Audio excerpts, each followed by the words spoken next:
إن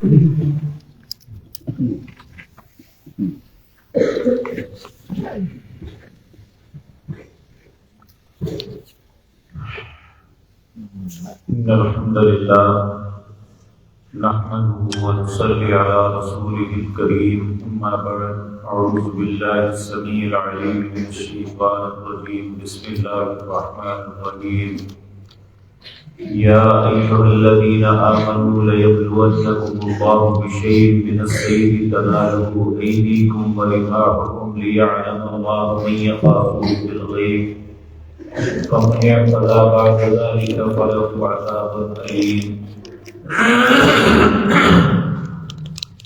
يا أيها الذين آمنوا لا تقتلوا الصيد وأنتم حرم ومن قتله منكم متعمدا فجزاء مثل ما قتل من النعم يحكم به ذوى عدل منكم هديا بالغ الكعبة أو كفارة طعام مساكين أو عدل ذلك صياما ليذوق وبال أمره عفى الله عما سلف ومن عاد فينتقم الله منه والله عزيز ذو انتقام وحل لكم صيد البحر وطعامه متاعا لكم وللسيارة وحرم عليكم صيد البر ما دمتم حرما واتقوا الله الذي إليه تحشرون.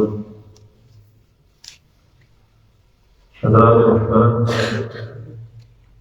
گزشتہ آیات میں ہم یہ بات پڑھ کے آئے ہیں کہ اللہ اہل ایمان کو حکم فرما رہے تھے کہ اے اہل ایمان، جس چیز کو اللہ نے حلال کیا ہے اسے اپنے اوپر حرام نہ کرو، بلکہ کلوا من طیبات ما رزقناکم، جو اللہ نے تمہیں رزق دیا ہے اس میں سے پاکیزہ چیزوں کو کھاؤ۔ لیکن بعض حالات اور واقعات ایسے ہوتے ہیں کہ اللہ انسان کی آزمائش کے لیے ایک خاص وقت کے لیے جائز اور حلال اور طیب چیز کو بھی منع کر دیتا ہے۔ اس سے مقصود یہ ہوتا ہے کہ اللہ انسان کا امتحان لے کہ انسان بن دیکھے اللہ سے ڈرتا ہے یا اپنی مرضی کرتا ہے۔ ان میں پہلے زمانے میں یہ ہوتا تھا کہ لوگ گھوڑوں پہ، پیدل، اونٹوں پہ سفر کرتے تھے، اور ایک لمبے طویل سفر جب کرتے تو پھر رستے کے اندر ہی اپنی خوراک کا بندوبست کرتے، یعنی جنگلات سے شکار کو مارتے اور اسے ہی پکا کے کھاتے۔ اسی طرح ان کے معاملات چلتے تھے۔ لیکن اللہ رب العزت نے جب کوئی انسان حج یا عمرے کے لیے جاتا ہے اور میقات سے احرام باندھ کے تلبیہ پکارتا ہے، اب اس کے لیے حکم ہے کہ تم جو خشکی کا شکار ہے اس میں کوئی بھی چیز اسے نہ شکار کر سکتے ہو، نہ کسی شکاری کی مدد کر سکتے ہو، نہ کسی کا کیا ہوا شکار کھا سکتے ہو۔ یہ اللہ رب العزت نے اہل ایمان پر پابندی لگائی ایک خاص وقت تک، جب تک وہ حالت احرام میں ہے یا وہ حدود حرم کے اندر ہے۔ حدود حرم یہ مکہ مکرمہ کے اندر، یعنی بیت اللہ کے ارد گرد 23 کلومیٹر تک حدود حرم ہے۔ اسی طرح مدینہ منورہ کے اندر 2 پہاڑ ہیں، ایک ہے ایر، جبل ایر اور جبل ثور۔ ان دونوں کے درمیان مدینہ منورہ بھی حدود حرم ہے۔ یہاں شکار کرنا تو بڑی دور کی بات ہے، یہاں انسان جو ہے کسی درخت کو بھی نہیں کاٹ سکتا، حتیٰ کہ وہ کسی پرندے کو خوفزدہ بھی نہیں، ڈرا بھی نہیں سکتا۔ صرف 5 چیزوں کے متعلق کہا کہ یہ حرم کے اندر بھی ہیں تو انہیں مار سکتے ہو۔ ان میں ایک چوہا، ایک بچھو، کوا چیل اور سانپ، اور ایک جگہ فرمایا جو کاٹنے والا کتا ہے اسے بھی مار سکتے، وگرنہ یہاں پہ اگر کوئی چیز گری پڑی بھی ہو تو وہ بھی نہیں اٹھا سکتا۔ ہاں اس نیت سے اٹھا سکتا ہے کہ اس کے اصل مالک تک اسے پہنچایا جائے۔ تو یہاں اللہ رب العزت اس آزمائش کی بات کرتے ہیں جو حالت احرام کے اندر انسان کو ہوتی ہے۔ اللہ فرماتے ہیں یا ایھا الذین آمنوا، اے لوگوں جو ایمان لائے ہو، لَيَبْلُوَنَّكُمُ اللَّهُ بِشَيْءٍ مِّنَ الصَّيْدِ، اللہ رب العزت تم کو ضرور آزمائے گا کسی بھی چیز سے، من الصَّيْدِ خصوصاً شکار سے، تَنَالُهُ أَيْدِيكُمْ تمہارے ہاتھوں تک پہنچ جائے، یعنی بعض اوقات انسان ویسے ہی پکڑ لیتا ہے، مارتا نہیں، کہاں پکڑ کے بھی شکار نہیں کر سکتے۔ تنالوا ایدیکم ورماحکم، یا تمہارے نیزے ان تک پہنچ جائے۔ لیعلم اللہ، اللہ یہ دیکھنا چاہتا ہے، من یخافہ بالغیب، کون اللہ سے بن دیکھے ڈرتا ہے۔ فمن اعتدی بعد ذلک، جو اللہ کے اس حکم کے بعد بھی زیادتی کرے گا، یعنی حالت احرام میں شکار کو مارے گا، پکڑے گا، تو یاد رکھیں فَلَهُ عَذَابٌ أَلِيمٌ، اس کے لیے دردناک عذاب۔ اب اگر خدا نخواستہ کسی سے یہ غلطی ہو جاتی ہے تو اس کی مداوع کیا ہے؟ اللہ فرماتے ہیں یا ایھا الذین آمنوا لا تقتلوا الصید وانتم حرم،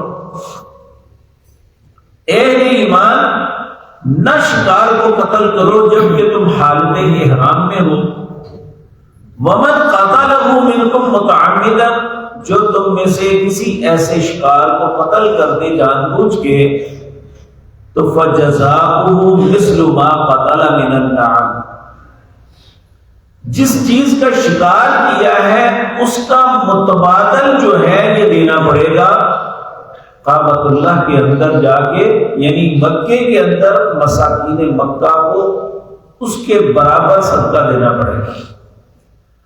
اور یہ فیصلہ کرے گا کون؟ یحکم بہ ذوی عدل منکم، دو عادل انسان فیصلہ کریں گے کہ جس جانور کا شکار کیا ہے اس کا متبادل کون سا جانور ہے۔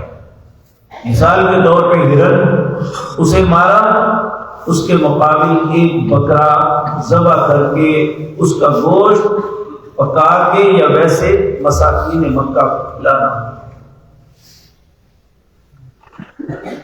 ہدیاً بالغ الکعبۃ، یہ ہدیہ کعبۃ اللہ میں پہنچ کے دینا ہے، یا او کفارۃ طعام مساکین، یا اس کا کفارہ یہ ہے کہ مسکینوں کو اس کے وزن کے برابر کھانا کھلانا ہے، او عدل ذالک صیاما، یا اس کے برابر روزے رکھنے ہیں، یعنی وہ جتنا وزن اس اناج کا ہوگا اس کے برابر ہر کلو کے بدلے ایک روزہ رکھنا ہوگا۔ فَعَفَى اللَّهُ عَمَّا سَلَفَ، ان آیات کے اترنے سے پہلے جو پہلے کسی نے ایسا کر لیا اللہ کہتے ہیں میں نے اسے معاف کر دیا۔ وَمَنْ عَادَ، اب ان احکامات کے اترنے کے بعد جو شخص پھر ایسا کرے گا فَيَنْتَقِمُ اللَّهُ مِنْهُ، پھر اللہ اس سے ضرور انتقام لے گا۔ واللہ عزیز ذو انتقام، اور اللہ انتقام لینے میں بڑا غالب ہے۔ اللہ رب العزت ہمیں اپنے احکامات کی تعمیل کی توفیق عطا فرمائے۔ لیکن ساتھ ہی فرمایا سمندر میں شکار کے علاوہ کوئی حل نہیں ہوتا، تو کہا احل لکم صید البحر، ہم نے پانی کا شکار، سمندر کا شکار تم پہ حلال کیا ہے، وطعامہ، اور اس کا کھانا متاع لکم، یہ تمہارا توشہ ہے، وَلِلسَّيَّارَةِ وَحُرِّمَ عَلَيْكُمْ صَيْدُ الْبَرِّ، اور تمہارے وفد جب حرم علیکم صید البر، ان پہ خشکی کا حرام، خشکی کا جو ہے شکار وہ حرام کیا ہے، ما دمتم حرما، جب تم حالت احرام میں ہو۔ واتقوا اللہ، اللہ سے ڈرو، الیہ تحشرون، اسی کی طرف تمہیں دوڑ کے جانا ہے۔ تو اب اللہ نے پہلے تاکیداً فرمایا تھا جو چیزیں اللہ نے حلال کی ہیں انہیں حرام نہیں کر سکتے، لیکن بعض حالات میں انسان کو اللہ آزمانے کے لیے حلال چیزوں سے بھی منع کرتا ہے۔ جس طرح روزہ رکھتا ہے انسان، روٹی کھا سکتا ہے، پانی پی سکتا ہے، پھل لے سکتا ہے، لیکن جب وہ انسان روزے کے لیے آغاز کرتا ہے تو اس وقت سے لے کر یعنی افطار تک انسان ہر وہ پاکیزہ اور طیب چیز جو عام حالات میں اس کے لیے جائز ہے اس وقت سے منع کر دی گئی کہ یہ منہ میں پانی بھی ڈالے گا تو اسے باہر نکال کے پھینکے گا کلی کر کے، یہ اسے اپنے حلق میں نہیں اتارتا اللہ کے خوف کی وجہ سے۔ تو یہ اللہ رب العزت بعض حالات میں انسان کو آزماتا ہے کہ انسان اللہ کی کہاں تک اطاعت کرتا ہے۔ اللہ ان آزمائشوں پہ ہمیں پورا اترنے کی توفیق عطا فرمائے۔ اقول قولی ھذا۔